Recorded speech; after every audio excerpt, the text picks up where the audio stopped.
शाहिदा वीहड़ शरीफ या करमपुर शरीफ या मातली शरीफ या ये फजलाबाद शरीफ अलग दरगाहों ना है, सभई हिकड़ी दरगाह है या हिक दरगाह। जितरियूं भी दरगाहों अहले सुन्नत व जमात जूं आहिनि उहे सभु हिकड़ी दरगाहूं आहिनि, छो जो फैज़ भी हिकड़ो आहे। ऐं हिन दरगाहनि जो मां ख़ासि नालो थो वठां इन्ही जे लाइ जो इन्हनि प्यार ई एतिरो ॾिनो आहे, वेझो ई एतिरो कयो आहे। अल्हम्दुलिल्लाह निभायो अथऊं, बाक़ी जेका हयाती रही आहे अलाह कंदो त असां निभाए वेंदासीं।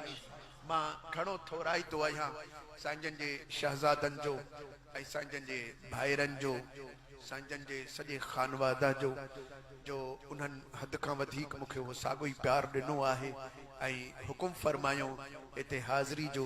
मां तकरीर करण जे लाइ कोन आयो आहियां, बसि यार जूं ॻाल्हियूं करण जे लाइ मां हिते थोरी देर जे लाइ हाज़िर थियुसि। अल्लाह करीम जल जलालू इहो क़बूल फरमाए ऐं हीअ जेका असां निस्बत रखी आहे इन निस्बत के अल्लाह सुब्हानहू व तआला क़यामत ताईं क़ाइम फरमाए।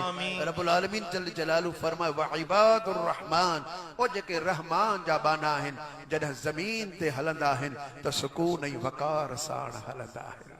उन्हनि में आजिज़ी इनकिसारी होंदी आहे, तकब्बुर गुरूर उन्हनि जे अंदरि कोन हूंदो आहे। व इज़ा ख़ातबहुमुल जाहिलून क़ालू सलामा, ओ जाहिल ऐं अबोझ माण्हू बि जेकॾहिं उन्हनि जे मुखातिब थी पवनि, साम्हूं थी पवनि, अची वञनि त उन्हनि खे कावड़ू कोन कंदा, धिकींदा कोन, हटाईंदा कोन।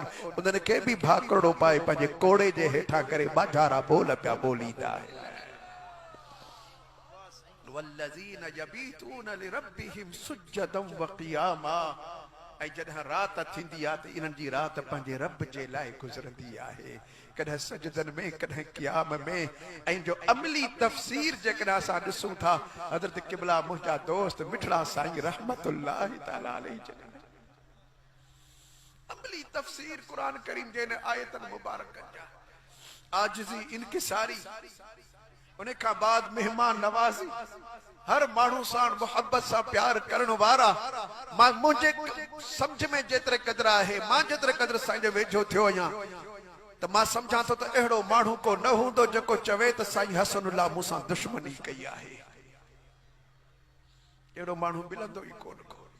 मुंहिंजो सभिनी सां प्यार रहियो आहे, कंहिं जेकॾहिं कई बि आहे त उन्ही खे बि दुआउनि सां ई नवाज़ियो आहे, उन्ही खे बि प्यार सां ई नवाज़ियो आहे ऐं उन प्यार सां वरी पंहिंजो उन्ही खे बनाए छॾियो आहे।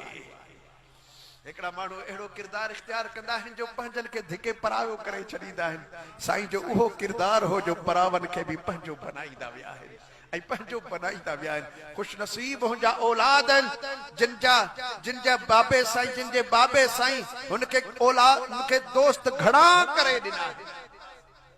मुझे बाबा साईं रहमतुल्लाहि तआला अलैहि जन जो आखिरी वक्त हो विसाल पे फरमायो, उन वक्त में फरमाया त पुत्र परेशान न थिया वे, तो साडा दुनिया च को भी दुश्मन कोन ही को,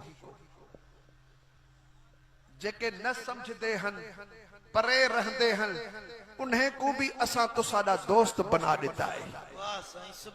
असा उन्हें को भी तो साडा दोस्त बना देता है। और तुसा को खपे त अपने बाबे दे दोस्ते नाल निभेंदे आया वे, अपने तो बाबा दे दोस्ते नाल निभेंदे आया वे। ही सब मुझे बाबा साईं जा दोस्त आहिनि, मां इन्हनि जो गुलाम आहियां ऐं मूंखे वरी उमेद आहे त हिननि मूंखे पंहिंजे दोस्ती में क़बूल कयो आहे। साईं जन जा बच्चा शहज़ादा सभु इंशाअल्लाह ताला असां सां निभाईंदा ईंदा।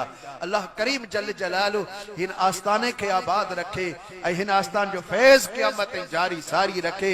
हज़रत क़िबला साईं दिलबर साईं दामत बरकातुल आलिया के तंदुरुस्ती सां वॾी हयाती नसीब फरमाए, उन्हनि जे सभिनी साहिबजादनि, सभिनी भाइरनि खे वॾियूं हयातियूं नसीब फरमाए। रब्बुल आलमीन थोड़ा लफ्ज़ मुंहिंजा पंहिंजी अज़ीम बारगाह में क़बूल फरमाए। व आखिर दअवाना अल्हम्दुलिल्लाह। माशाअल्लाह माशाअल्लाह, जज़ाकल्लाह खैरा। अल्हम्दुलिल्लाह क़िबला आलम जी फरमायो वीहड़ शरीफ ऐं फज़लाबाद शरीफ में को फ़र्क़ ना है।